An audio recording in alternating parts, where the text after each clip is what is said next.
बिस्मिल्लाहिर्रहमानिर्रहीम, अस्सलाम वालेकुम नाज़रीन। आप यूट्यूब चैनल देख रहे हैं, मैं इमरान खान हूँ। एक तो पाकिस्तान में एक बहुत बड़ी खबर चल रही है, मैं पहले आपको शेयर कर दूँ। पाकिस्तान का मीडिया उसकी हेडलाइंस के फट्टे चला रहा है, तमाम जो मीडिया की वेबसाइट्स हैं उनके ऊपर उनको फैलाया गया है। खबर क्या है ज़रा आप ये देखें, बड़ी दिलचस्प चीज़ है। इसमें जनाब खबर ये लिखी गई है, मैं एक्सप्रेस न्यूज़ से आपको पढ़ के सुना देता हूँ कि अमरीकी 62 नुमाइंदगान के ख़त के बाद या उसके जवाब में पाकिस्तान के 160 अरकान पार्लियामेंट ने वज़ीर आज़म शहबाज शरीफ को ख़त लिख दिया और पाकिस्तान के अरकान पार्लियामेंट ने पाकिस्तान की दाखिली सूरत हाल में मुदाखलत पर वज़ीर आज़म को ख़त लिखा है। इमरान खान की इंतशारी सियासत ने मुल्क को मफलूज कर दिया है। ये 160 अरकान पार्लियामेंट का ख़त है और उसमें जनाब कुछ अल्फाज इस्तेमाल किए गए जो नॉर्मली इदारे इस्तेमाल करते हैं या PMLN की क़यादत इस्तेमाल करती है। ये ख़त किसने लिखा और ये ख़त कहाँ पे ड्राफ्ट हुआ, इस खत को जब पढ़ूंगा तो आपको आइडिया हो जाएगा कि इसके पीछे दस्तानों में छुपे हुए हाथ कौन से हैं जिनके हाथ में कलम था और उन्होंने ये खत लिखा। अच्छा जी, कहते हैं जी कि इमरान खान की इंतशारी सियासत से अगस्त 2014 और मई 2022 में भी मुल्क को मफलूज कर दिया था। वो जेल से इस्लामाबाद और लाहौर में इंतशार और तशद्दुद को हवा देने पर उकसाते रहे। इमरान खान ने डिजिटल दहशतगर्दी से सोशल मीडिया को इंतशार, बदअमनी को हवा देने, रियासत को धमकाने के लिए इस्तेमाल किया है। जनाब इसके बाद इन्होंने कहा जी, पाकिस्तानी मेंबरान ने पार्लियामेंट ने कहा कि अमेरिकी कांग्रेस के 62 नुमाइंदगान की पाकिस्तान की दाखिली सूरत हाल में मुदाखलत पर उन्होंने खत लिखा है और एक मखसूस पार्टी के बेबुनियाद सियासी बयानिए पर अमरीकी हुकूमत से तहफ़्फ़ुज़ात का इजहार किया गया है। बहरहाल जनाब खत लंबा है लेकिन इसके अंदर जो चीज़ें लिखी गई हैं वो बहुत पुरानी है और इमरान खान साहब के ऊपर और अमेरिका के अंदर जो कुछ हो रहा है या यूरोप में जो हो रहा है उसके ऊपर तहफ़्फ़ुज़ात का इजहार किया गया है। ये जो पार्लियामेंटेरियन हैं जिनकी बड़ी गैरत जागी है कि अमरीकी कांग्रेसमैन ने अमरीका के सदर को पाकिस्तान में इंसानी हकूक़ की खिलाफ वर्जियों के हवाले से खत क्यों लिखा। देखिए, अमरीका की जो खारजा पॉलिसी है वो इंसानी हकूक़ पे खड़ी है, वो ये बार बार कहते हैं। अमेरिका तो पूरी दुनिया के अंदर यानी वो अफगानिस्तान में ख़वातीन की तालीम के ऊपर भी बात करते हैं और जहां जहां पे उनके मफादात होते हैं वहां पे वो बात करते हैं। अब इंसानी हकूक़ का मामला दुनिया में कहीं पे भी ख़राब होगा, पाकिस्तान को भी बात करनी चाहिए। जैसा कि हम बात करते रहे म्यांमार के बारे में, हम बात करते रहे हैं इंडिया में जो कुछ हुआ उसके बारे में, कश्मीर के बारे में। यानी दुनिया अपने आप को अलग नहीं कर सकती, ये ग्लोबल विलेज है और इंसानी हकूक़ की खिलाफ वर्जियों के ऊपर लोग बात करते हैं। लेकिन हमारे पार्लियामेंटेरियन ने पहली मरतबा इस नौयत का खत लिखा है। मगर कौन कौन से ऐसे वाक़यात हैं जहां पे हमारे पार्लियामेंटेरियन को खत लिखना चाहिए था लेकिन ये खामोश रहे, यानी इनकी गैरत अभी क्यों जागी है। अमेरिकन के तो खतूत की एक भरमार है ना, उनकी तो एक तारीख है, वो तो हमेशा से यही काम करते चले आ रहे हैं। कई दहाइयों से हम उनके खतूत देख रहे हैं, कभी ज्यादा होते हैं कभी कम होते हैं, लेकिन वो पूरी दुनिया के अंदर इंसानी हकूक़ की खिलाफ वर्जियों पर कंसर्न शो करते हैं। अमेरिकन का तो ये एक पैटर्न है पूरा, पाकिस्तानियों का कोई पैटर्न नहीं है। तो जो पाकिस्तान के पार्लियामेंटेरियन है, वैसे भी ये जाली फार्म 47 वाले हैं। ये सारे वो लोग हैं जिन्हें इमरान खान ने जेल से बैठकर शिकस्त दी थी। ये सारे वो लोग हैं जो 40-40, 50-50 और 70-70 हज़ार वोटों की लीड से इलेक्शन हारे हुए हैं। इनके पास जाली फार्म 47 है और मैं शर्तिया आपको ये कह रहा हूं कि इनमें से बेशतर अफराद ने इस खत को पढ़ा ही नहीं है और इन्हें पता ही नहीं है कि इसके अंदर क्या लिखा हुआ है। बस इन्हें कहा गया कि यहां कुगी मार दो तो इन्होंने वहां पर दस्तखत कर दिए हैं। बहरहाल इन पार्लियामेंटेरियन ने क्या कभी खत लिखा पाकिस्तान के वजीर आजम को कि पाकिस्तान में ड्रोन हमले क्यों हुए, हजारों लोग शहीद हुए और लगातार पाकिस्तान के अंदर बड़ी तादाद में ड्रोन हमले हुए, लेकिन इन पार्लियामेंटेरियंस ने कभी खत नहीं लिखा। अमेरिकी जंग का पाकिस्तान हिस्सा बना, अवामी मर्जी के खिलाफ, कभी खत नहीं लिखा। इसराइली मुखालिफ मुजाहिरीन जो है, जो इसराइल के खिलाफ एहतजाज करने निकलते हैं उनके जुल्म के खिलाफ, उन पर पाकिस्तान में तशद्दुद किया गया, इन्होंने कभी खत नहीं लिखा। नवाज शरीफ ने पाकिस्तान जो महंगी बिजली बनाता है वो बिजली सस्ते दामों भारत को देने का फैसला कर लिया और ऐलान किया, इसके ऊपर उन्होंने खत नहीं लिखा। भारत के वजीर दिफा को पाकिस्तान का वजीर दिफा जवाब देने में लगातार नाकाम है और भारत हर थोड़े दिन बाद पाकिस्तान के ऊपर अटैक करता है बयानात की हद तक, इस पर इन्होंने कभी खत नहीं लिखा। पाकिस्तान ने अमेरिका को फौजी अड्डे क्यों दिए, इस पर इन्होंने कभी खत नहीं लिखा। ब्लैक वाटर और दीगर तंजीमें पाकिस्तान से क्यों ऑपरेट करती रही, कभी खत नहीं लिखा। रेमंड डेवस दिन दहाड़े पाकिस्तान में कत्लेआम करके इतने आराम से पाकिस्तान से कैसे चला गया, कभी खत नहीं लिखा। जनरल बाजवा के दौर में अमेरिका में जो लॉबिंग की गई पाकिस्तानियों के पैसे से, सरकारी पैसे से, वो जब हुई तो कभी इन्होंने खत नहीं लिखा। आज भी डॉन की खबर के मुताबिक पाकिस्तान सरकारी पैसों से अमेरिका में लॉबिंग करवा रहा है हुकूमत के हक में, इसके ऊपर खत नहीं लिखा। हमारे सियासतदानों की जायदादें, कारोबार और उनके इलाज पाकिस्तान से बाहर यानी इन्हीं मुल्कों में है, कभी खत नहीं लिखा। कश्मीर और भारत पर पॉलिसी कब तब्दील हुई, कैसे और क्यों तब्दील हुई, इसके ऊपर कोई खत नहीं लिखा। एबटाबाद में उसामा बिन लादेन पर हमला कैसे हुआ, क्यों हुआ, इसके ऊपर कोई खत नहीं लिखा। हमारे उस वक्त के वजीर आजम ने इस पर मुबारकबादें क्यों दी, कभी खत नहीं लिखा। मेमोगेट स्कैंडल आया, कभी खत नहीं लिखा। लातादाद पाकिस्तानी अमेरिका के हवाले पाकिस्तान ने कर दिए, क्यों किए, किस कानून के तहत किए, कभी खत नहीं लिखा। डोनाल्ड लू के हवाले से जो साइफर सामने आया जिसमें धमकी लगाई गई कि इमरान खान की हुकूमत गिराओगे तो ठीक है वरना नताइज भुगतना पड़ेंगे, इसके ऊपर पार्लियामेंटेरियन ने कभी खत नहीं लिखा। पूरी मईशत IMF के सामने पाकिस्तान की मौजूदा रजीम ने गिरवी रख दी, इसके ऊपर कभी खत नहीं लिखा। अरशद शरीफ को कीनिया में कत्ल कर दिया गया, कभी खत नहीं लिखा। नवाज शरीफ ने मुंबई हमलों की जिम्मेदारी पाकिस्तान पर डाल दी, कभी खत नहीं लिखा। पनामा और दुबई लीक्स में अरबों डॉलर पाकिस्तानियों के निकल आए, कभी खत नहीं लिखा। ये वो सारे मामलात हैं जिनके ऊपर खतूत लिखने चाहिए थे पाकिस्तान के पार्लियामेंटेरियंस को। मैं आपको इस तरह के 100 मामलात और लिख के बता दूंगा, बोल के भी बता दूंगा, लेकिन कभी भी इन पार्लियामेंटेरियंस की गैरत नहीं जागी, इन्होंने कभी खत नहीं लिखा। आज ये खत क्यों लिख रहे हैं, इसकी आप जरा वजह समझिए। खत लिखने की वजह यह है कि ये जाली फार्म 47 के ऊपर सारे MNA बने हुए हैं और इन्हें पता है कि जेल में बैठा हुआ आदमी किसी वक्त भी इनसे इक्तदार छीन लेगा और ये आइंदा कभी MNA बनने के काबिल भी नहीं रहेंगे। इनके नस्लों की सियासत वो तबाह कर चुका है, लिहाजा ये अपने सर्वाइवल के लिए हर वो काम कर रहे हैं जो इनसे कहा जा रहा है। खत किसी और ने लिखा और दस्तखत जनाब सबसे करवा लिए गए, और वैसे भी इनके खत की औकात क्या है, खत की औकात क्या है, ये तो जाली असेंबली है, ये तो जाली फार्म 47 के ऊपर आए हुए हैं, तो इनके खत की वैसे भी कोई औकात नहीं है। और आलमी सतह पे आप देख लीजिए अपनी औकात, ये वो पार्लियामेंटेरियन है जो अपने वजीर आजम से नहीं मिल सकते, और उस वजीर आजम की हालत ये है कि जहां अमेरिका में खत लिखा गया, ये उन खत लिखने वालों से आपका वजीर आजम नहीं मिल सकता। तो हालत तो पाकिस्तान की ये है। अब कुछ और खबरें हैं वो मैं आपके साथ शेयर कर देता हूं। नंबर 1, चीन और पाकिस्तान के हवाले से एक चीज का इजहार किया जा रहा है। यहां पे तारिक हबीब साहब का एक ट्वीट है, वहां से मैं आपको पढ़ के सुना देता हूं कि एक्चुअली इसके पीछे जो कहानी बयान की गई है वो कहानी है क्या। ये कहानी जो है वो जर्नलिस्ट ने तारिक हबीब साहब उन्होंने बयान की है। इससे पहले ये कहानी जो है वो मैंने सुनी नुसरत जावेद साहब से भी। तो हुआ ये कि प्रोग्राम ऐसे बढ़ा पाकिस्तान का कि चीन के साथ भी ताल्लुकात खराब कर दिए। इसहाक डार साहब को ये लगा कि शायद जैसे पाकिस्तानी हमारे गुलाम है, ये चीनी भी हमारे गुलाम है। अब हुआ ये कि एक थिंक टैंक ने चीन से ताल्लुकात के हवाले से एक प्रोग्राम मुनक्कद किया था और इसमें चीन के सफीर को भी बुलाया गया था। इस प्रोग्राम में मेहमानों के ख्यालात के इजहार के बाद आखिर में जनाब सबसे इसहाक डार साहब की तकरीर रखी गई थी और डार साहब समझे कि चीनी भी हमारे गुलाम है। डार साहब ने अपनी तकरीर में कहा कि पाकिस्तान और चीन की दोस्ती इतनी मजबूत है कि चीनी सदर ने हाल ही में शहबाज शरीफ से मुलाकात की है और एक बात कही है।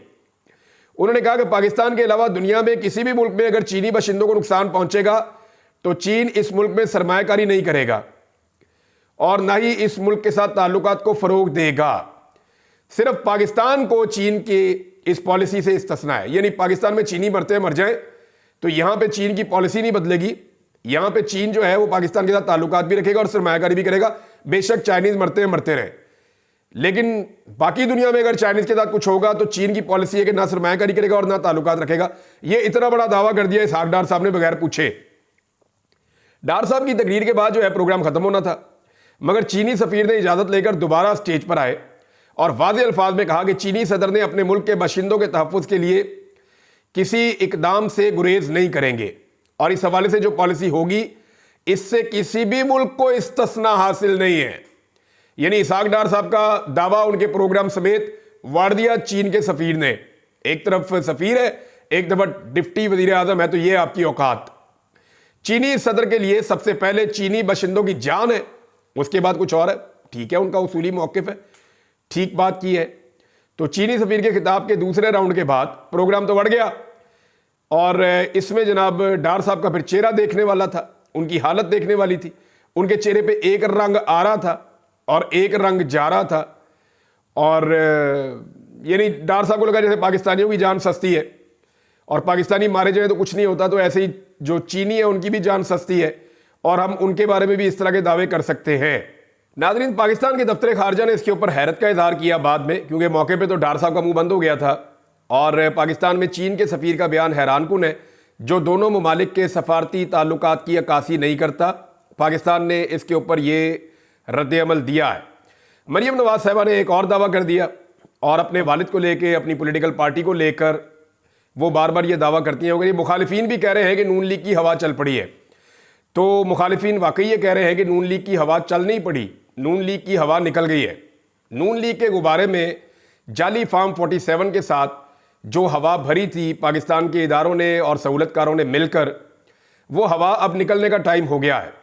ये गुब्बारा पंचर हो गया है और अभी कभी इस तरफ जा रहा है, कभी इस तरफ जा रहा है। इन्हें समझ नहीं आ रही कि ये अपने गुब्बारे को संभालें कैसे। वजह यह है कि ये अदलिया के साथ जो खिलवाड़ करना चाहते थे वो करने में बुरी तरह नाकाम रहे।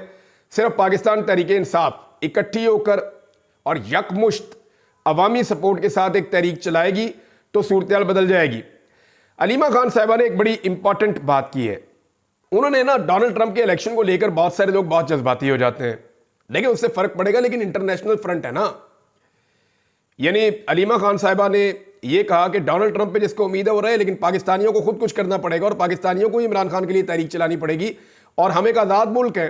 बड़ा लाउड एंड क्लियर उनका मैसेज है अलीमा खान का। इमरान खान साहब भी हमेशा ये कहते हैं कि ठीक है, हम इंसानी हकूक़ की खिलाफ वर्जियाँ करें तो दुनिया उंगली उठा सकती है, उनका हक है, और अगर दुनिया इंसानी हकूक़ की खिलाफ वर्जी करे तो हम भी उंगली उठा सकते हैं, हमारा हक है। हमने ईरान में जुल्म हुआ, इराक में जुल्म हुआ, हमने फ़लस्तीन में जुल्म हुआ, दुनिया के जिस जिस मुल्क में जहां जहां जुल्म हुआ, लिबिया में, कहीं भी हमने आवाज़ उठाई है, शाम के मुसलमानों के लिए आवाज़ उठाई है। तो इसी तरह ये आवाज़ उठाना सबका हक होता है, और अगर हम जुल्म करेंगे तो जो मुहज़्ज़िब दुनिया है वो भी आवाज़ उठाएगी, जो कुछ इस वक्त पाकिस्तान में हो रहा है। तो नाज़रीन, इसमें ओवरसीज़ पाकिस्तानी जो है उनके पास ऑप्शन महदूद होती हैं, और वो वही कर सकते हैं जिन मुल्कों में वो मौजूद हैं कि वो खारजी तौर पे पाकिस्तान के ऊपर दबाव डलवाएं कि पाकिस्तान में जमहूरियत होनी चाहिए, आज़ादी इज़हार राय होना चाहिए, इंसानी हकूक़ का एहतराम होना चाहिए, जुल्म और ज़्यादती बंद होनी चाहिए, नाइंसाफ़ी बंद होनी चाहिए। तो उसके लिए वो कोशिश करते हैं।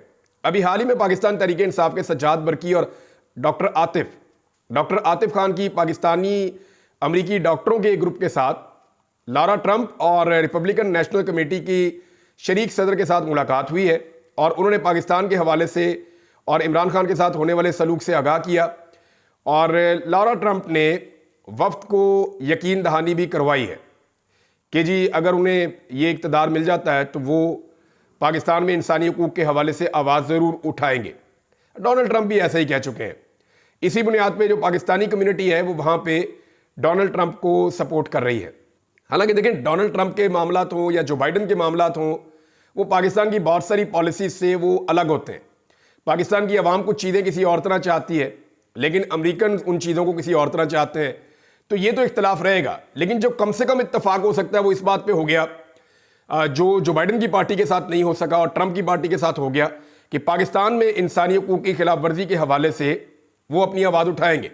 अब बाहर से दबाव जितना मर्जी आए, लेकिन जब तक पाकिस्तान के अंदर एक मुकम्मल तहरीक खड़ी नहीं होगी, जिसका मोमेंटम बन गया था लेकिन अक्टूबर के शुरू में ये मोमेंटम टूट गया, जब तक पाकिस्तानी खड़े नहीं होंगे पाकिस्तान के अंदर हालात बेहतर नहीं होंगे। इमरान खान साहब बार बार इस बारे में बात करते रहते हैं और उनकी पार्टी भी इस बारे में जोर देती रहती है।